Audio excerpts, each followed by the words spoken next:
Parfois après l'hiver, on a un peu cette sensation de pesanteur et pas juste parce qu'on a mangé peut-être un peu trop de comfort food, mais aussi et surtout parce que nos habitudes sont devenues un peu plus sédentaires. Le temps de quelques mois, comme il fait froid, qu'on est plus fatigué, il fait nuit, tôt, etc. Ça joue sur notre activité, en tout cas pour une certaine partie de la population. Et bien au-delà de mettre de l'ordre dans vos placards, dans votre dressing pour avoir une sorte de nouvel an au printemps, voilà, c'est le début d'un nouveau trimestre, profitons-en également pour changer quelques habitudes et c'est ce qu'on va voir ensemble dans cette vidéo. Selfish. Voilà, elle s'assoit à côté de moi. On a une vidéo YouTube à faire aujourd'hui. Non, arrête de me lécher, j'ai mis de la crème. Attendez, parce que j'ai mon chien qui s'est mis à côté de moi et qui n'arrête pas de se lécher. Donc les bruits de l'échouille là, peut-être pas top pour la vidéo. Bon.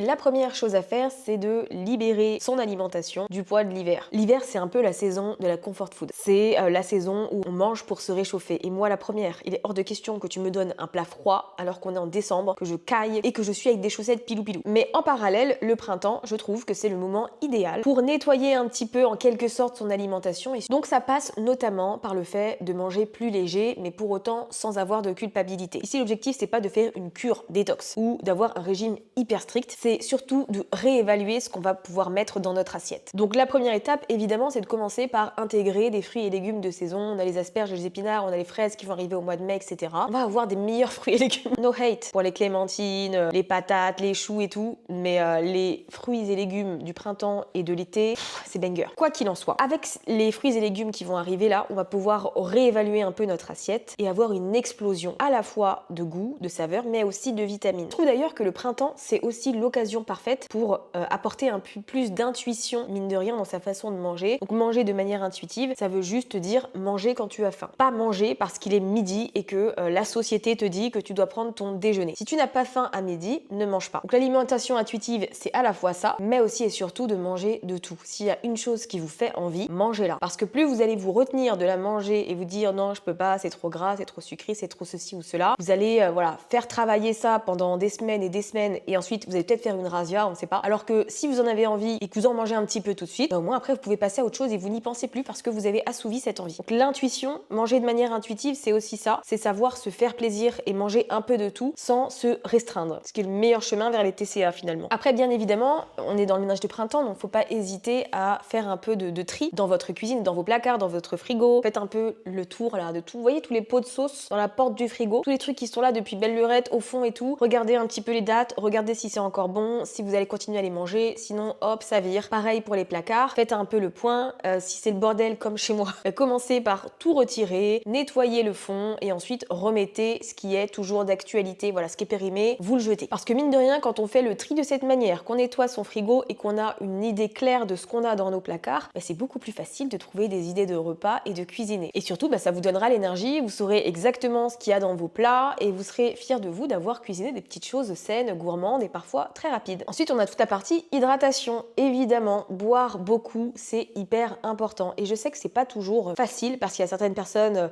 bah, ma sœur par exemple, elle peut passer la journée avec une bouteille de 50 centilitres et ne pas la finir. Je ne comprends pas comment. Peut-être parce que je parle trop et que du coup je suis assoiffée. Je ne sais pas. Quoi qu'il en soit, s'hydrater c'est quand même très important. Et après, si vous êtes le genre de personne qui n'aime pas trop l'eau parce que voilà, ça manque de peps, ça a pas trop de goût et tout, essayez de pimper un peu les choses. Moi, ce que je fais, c'est que je vais déshydrater certains fruits comme du citron. Voilà, je vais faire ça et ensuite quand j'ai envie de me faire un grand verre d'eau, bah, je vais glisser une petite rondelle de fruits séchés dedans et ça aura déjà un meilleur goût, ça sera beaucoup plus sympa. On peut aussi mettre un peu de concombre. Ce que je fais personnellement, c'est que j'utilise Water Drop. Alors, je le précise, la gourde et les comprimés, je les ai reçus gracieusement de la part de la marque. Donc c'est comme ça que j'ai découvert Water Drop, je crois que c'était en décembre. Et en fait, depuis, je n'ai jamais cessé d'en acheter parce que je trouve que c'est hyper bon, c'est sans sucre. Il y a certaines gammes qui sont énergisantes. Donc moi, mes préférés, c'est le Berry Boost, qui est d'ailleurs la nouveauté et ce pourquoi j'avais reçu les produits. Franchement, pour moi, c'est le meilleur, il n'y a pas photo. Mais en parallèle, celui à la pêche, il est excellent et citron vert aussi. Pour moi, c'est un régal et donc je me mets ça avec du Perrier et franchement, c'est le top. Si jamais vous ne connaissez pas, c'est vendu à la fois sur le site, vous avez toutes les saveurs, mais aussi dans les supermarchés. Moi, je vais chez Auchan, au rayon boissons énergisantes, etc. Mais c'est là-bas que je vais acheter mes petits water drops. Donc pensez-y, parfois juste ajouter un petit truc comme ça permet de rendre son hydratation beaucoup plus facile.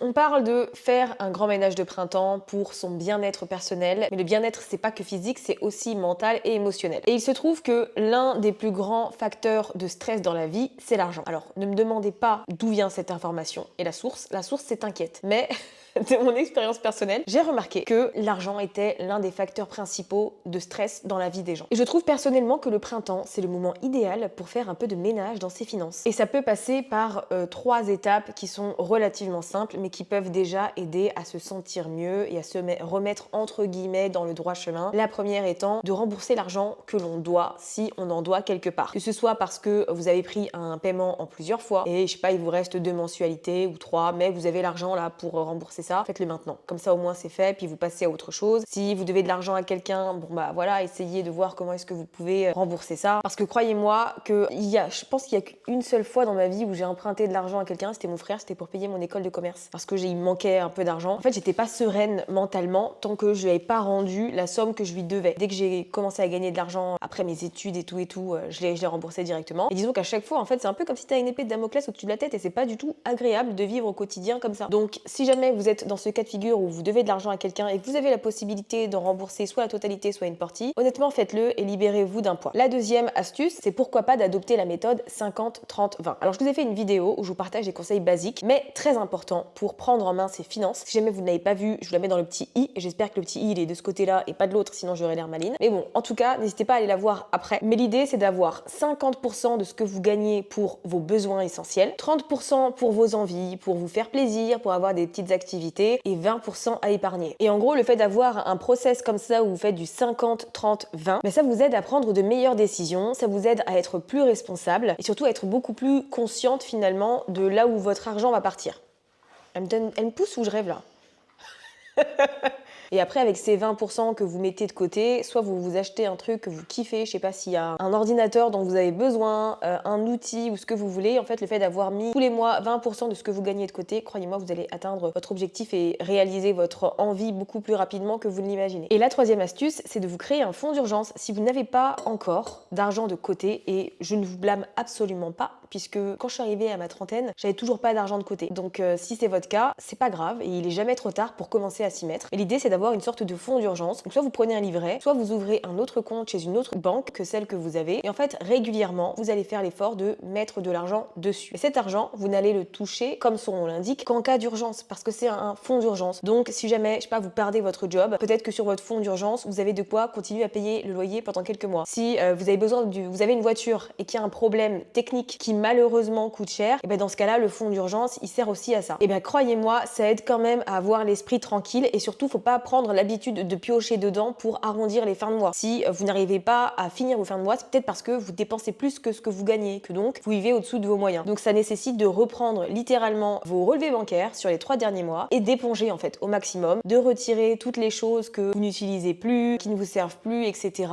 Les abonnements. Aujourd'hui, on nous vend des abonnements pour tout et n'importe quoi. Donc prenez le réflexe de faire le tri et de traquer un peu où va votre argent. Faire le ménage de printemps dans ses finances, ça passe aussi par ces choses-là. C'est pas en ayant peur d'ouvrir son compte bancaire que on a une meilleure relation, mine de rien, avec l'argent. C'est en prenant les choses en main, en assumant ses décisions, ses responsabilités et surtout en prenant la décision de faire autrement à partir de maintenant. N'ayez pas de honte, juste lancez-vous, commencez avec ce que vous pouvez. Croyez-moi, même si vous pouvez mettre genre 50 € de côté chaque mois, ça suffira largement pour démarrer. Vous verrez que d'ici un an, vous serez quand même hyper contente. Après, ce que vous pouvez faire aussi, et ce que je me fais moi comme objectif, c'est que je me dis, ok, d'ici la fin de l'année, je veux avoir tant de côté. Donc une certaine somme, au pif, on va dire 5 000 €. Je vais me dire, ok, d'ici le 31 décembre, je veux avoir 5 000 € de côté. Mais en fait, à chaque fois que je vais en avoir l'occasion et la possibilité, je vais mettre de l'argent de côté sur ce compte jusqu'à atteindre mon objectif. Et une fois que cet objectif est atteint, je serai très fière de moi et je pourrais soit le laisser là ou le mettre dans mon fonds d'urgence, soit m'acheter un truc que je veux depuis un moment mais que je peux pas me permettre. Genre moi j'ai commencé les streams là sur Twitch, je peux pas m'acheter un PC là, ça coûte trop cher. Ça coûte une blinde. Comment les gens font? Mais je me dis, de toute façon, j'ai un PC portable donc je stream avec. Je suis pas dans l'urgence absolue et le fait d'avoir besoin absolument, mais ce serait cool quand même d'avoir un PC. Donc je mets de l'argent de côté et puis quand j'arriverai à mon objectif, on verra si j'ai encore envie d'acheter le PC. Parce que ça aussi c'est un problème dans ma vie et c'est pour ça que je vous ai partagé mon astuce justement dans la vidéo où je vous partage des habitudes financières où je vous dis que avant d'acheter quelque chose, j'attends 7 jours en moyenne. Pourquoi? Parce qu'il j'ai beaucoup de lubies. Je me laisse beaucoup influencer par ce que je vois sur les réseaux sociaux, chez les gens et tout. Et donc, je m'interdis de l'acheter avant 7 jours pour être sûre qu'au bout d'une semaine, j'en veux encore et que c'est toujours dans ma tête. Si je suis déjà passée à autre chose, ce qui est le cas dans 80% des cas, bon bah j'ai bien fait de me retenir et d'attendre. Donc voilà, ça c'est une règle qui je trouve fait quand même la différence. Faire le ménage de printemps dans ses finances, honnêtement, c'est hyper important. Après, faites-le à hauteur de ce que vous êtes en mesure de faire actuellement. Et croyez-moi, rien que le moindre changement et une seule petite action peut changer vos habitudes et vous aider à vous sentir mieux. Bon, j'annonce, mon chien est en train de ronfler, donc si vous l'entendez, je suis désolée, je ne vais pas la virer. Le printemps, c'est aussi l'occasion de rafraîchir un peu votre routine bien-être physique, c'est-à-dire de fitness. Et je suis la première à le dire, l'hiver, vraiment, je suis en mode hibernation. C'est hyper compliqué pour moi de bouger mon popotin. Moins d'énergie, plus de chocolat chaud et des séances de sport qui se transforment souvent en un truc hyper mou. Genre, je me dis, ok, je vais faire un peu de sport, je sors mon tapis, et au final, j'ai aucun peps. Autant rien faire. Voilà, c'était un peu le mood de cet hiver. Mais avec le retour du printemps, on a la possibilité de changer nos habitudes. Et donc, c'est par exemple le fait de changer d'air. Avec le fait qu'il fasse un meilleur temps, tout simplement, c'est l'occasion de faire des grandes balades, d'aller marcher. Soit vous allez marcher seul, vous prenez vos écouteurs, vous écoutez des podcasts. Si jamais vous ne connaissez pas mon podcast, Build Yourself, c'est un podcast sur l'entrepreneuriat et la croissance personnelle qui peut vous accompagner pendant vos petites balades. Sinon, je vous recommande également Transfert de Slate et également Ça commence aujourd'hui. Voilà, c'est un peu ce que j'écoute personnellement. J'aime bien les histoires. Mais le fait juste d'avoir un truc dans les oreilles, de prendre un moment pour vous, de vous balader et de prendre l'air, de faire le plein de vitamine D, c'est aussi hyper bon pour le moral en dehors de l'activité physique. Si tous les jours vous faites l'effort de marcher ne serait-ce que 30 minutes, c'est le minimum, vous allez voir déjà une différence au bout de 2 semaines. Après, s'il y a une activité que vous avez toujours voulu tester mais que vous avez mis de côté, je sais pas, des cours de danse, un sport de combat, etc. En fait, là, c'est l'occasion de tester quelque chose de nouveau et de vous lancer. Bien sûr que vous êtes un peu intimidé parce que vous allez dans un nouveau lieu, que vous connaissez pas forcément les gens, alors que eux se connaissent tous entre eux. Au début, voilà, on n'est pas forcément à l'aise, mais vous verrez que plus vous y allez, forcément, eh bien plus vous serez confortable dans cette nouvelle discipline et peut-être que vous allez kiffer et vous découvrir une nouvelle passion finalement. Après, ce que vous pouvez faire également pour vous motiver, c'est de vous acheter des nouveaux vêtements de sport. Si vous êtes un peu comme moi et que la tenue n'est pas hyper importante de manière générale et que donc vous faites du sport avec des vieux leggings, des vieux t-shirts de pyjama, etc., peut-être que là, c'est le moment de s'acheter et de se faire plaisir sur certains vêtements. Il y a plein de marques de sport aujourd'hui. J'avoue que perso, j'achète plus Gymshark, mais parce qu'en fait, il y a des promos avec les influenceurs assez régulièrement. Donc quand c'est le cas, j'en profite. Mais le fait d'avoir un bon legging bien solide, une bonne brassière pour le maintien, c'est hyper important. Peut-être que vous avez besoin de changer le tapis que vous avez chez vous également. En fait, rien que le fait d'upgrader un petit peu dans les équipements que vous avez pour faire du sport, ça peut vous remotiver et vous redonner un élan finalement. Après, ce qui peut aider également, c'est de vous fixer de nouveaux objectifs. Peut-être que votre objectif sur cet hiver, c'était simplement de survivre et que là, vous êtes prête à vous remettre en selle et à vous dire ok, je reprends en main ma vie, mon année ou autre, parce qu'il n'est pas trop tard, hein. Il n'est jamais trop tard. On n'est qu'au 4e mois de l'année, donc il en reste encore beaucoup. On peut faire encore énormément de choses. Moi, j'ai l'impression que le premier trimestre de l'année, là, c'était un moment de flottement. J'ai l'impression que mon 1er janvier, c'était là le 1er avril. Peut-être que vous êtes comme moi. Et si c'est le cas, vous pouvez dès maintenant vous fixer de nouveaux objectifs bien-être, fitness. Peut-être que vous avez envie de devenir un peu plus tonique. Peut-être que vous avez envie de prendre du poids. Peut-être que vous avez envie de perdre du poids. Peut-être que vous avez envie de maintenir. Voilà, peu importe ce que c'est pour vous, fixez-vous des petits objectifs et mettez-vous une deadline. Dites-vous qu'à soit à la fin du trimestre, soit à la fin du mois d'avril ou à la fin du mois de mai, vous voulez déjà voir des résultats. Et le fait d'avoir une espèce de carotte comme ça, en fait, ça aide à rester motivé et ça apporte beaucoup plus de discipline parce que quand tu sais que tu as un objectif, t'es focus, tu restes dessus et si t'abandonnes, ce serait bien d'aller chercher pourquoi. Pourquoi est-ce que tu as tendance à abandonner? Est-ce que l'objectif il était trop ambitieux? Est-ce qu'au contraire, c'est pas vraiment ce que tu veux mais que tu l'as fixé parce que c'est ce que tu penses que les gens autour de toi veulent? Il y a tout un environnement à analyser, j'ai envie de dire, quand on se fixe un objectif qu'on abandonne. Et après, vous pouvez aussi tout simplement planifier des activités. Parce que là, comme il fait beau, pourquoi pas planifier une petite sortie avec vos amis, une longue balade quelque part, aller, je sais pas, à 1h30 ou 2 heures à la mer, ou peut-être moins si vous habitez proche de l'eau, balade à la plage ou... Désolée. Mon chien, c'est ronflex. Après, si elle est à l'aise et qu'elle dort bien, tant mieux pour elle, hein, tant mieux. Mais voilà, essayez même un cours collectif. Moi, ce que j'ai trop envie de faire, il n'y en a pas près de chez moi, c'est de me faire un petit cours de danse à talons. Faudrait que je sorte, je m'éloigne un petit peu et que j'aille tester. Parce que je vois des nanas faire ça sur Insta et je trouve ça vraiment trop cool. J'ai trop envie d'essayer. Donc, faudrait que je teste ça, en tout cas, sur ce 2e trimestre.